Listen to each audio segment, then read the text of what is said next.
విశాఖ పశ్చిమ నియోజకవర్గం ఎమ్మెల్యే అభ్యర్థి అడారి ఆనంద్ పలు వార్డుల్లో గడప గడపకు ప్రచారం నిర్వహించారు. వార్డు ప్రజలు ఆనంద్కు పూలమాలలు వేసి ఘనంగా స్వాగతం పలికారు. ఆ ప్రాంత సమస్యల గురించి ఆయనకు విన్నవించుకున్నారు. అధికారంలోకి రాగానే ప్రతి ఒక్కరికి అందుబాటులో ఉండి ప్రతి సమస్యను పరిష్కరిస్తానని ఆనంద్ అన్నారు.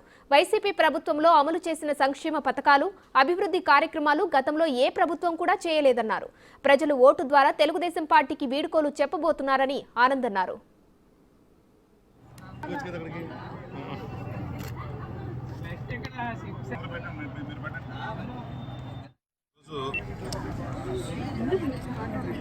మరి ఏదైతే జగన్మోహన్ రెడ్డి గారు ఇచ్చే సంక్షేమ పథకాలు ఉన్నాయో అవి ప్రజలకు నేరుగా ఒక రూపాయి కూడా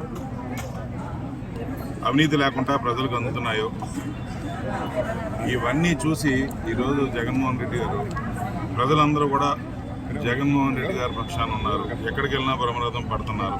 ఏదో ఒకటి చేయాలి అని చెప్పేసి ఆయనకి ఈరోజు ఏం మాట్లాడుతున్నారు, రేపే ఇల్లు ఏం మాట్లాడుతున్నారు కూడా ఆయన తెలియకుండా మాట్లాడుతున్నారు చంద్రబాబు నాయుడు గారు.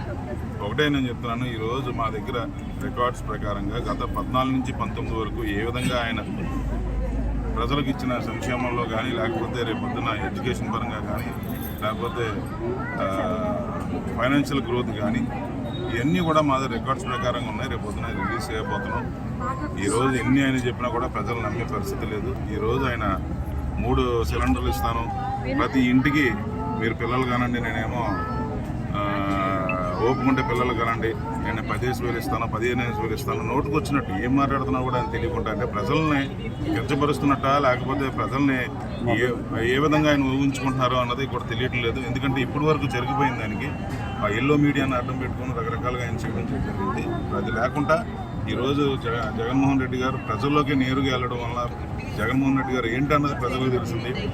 ఈరోజు ఎక్కడికి వెళ్ళినా కూడా ప్రజలందరూ కూడా ఇంత సంతోషంగా ఉన్నారు అంటే ఈరోజు జగన్మోహన్ రెడ్డి గారు పెట్టిన పథకాలు, అలాగే అభివృద్ధి కార్యక్రమాలు కూడా ఈరోజు జగన్మోహన్ రెడ్డి గారు చేసింది గతంలో ఎప్పుడూ జరగలేదు.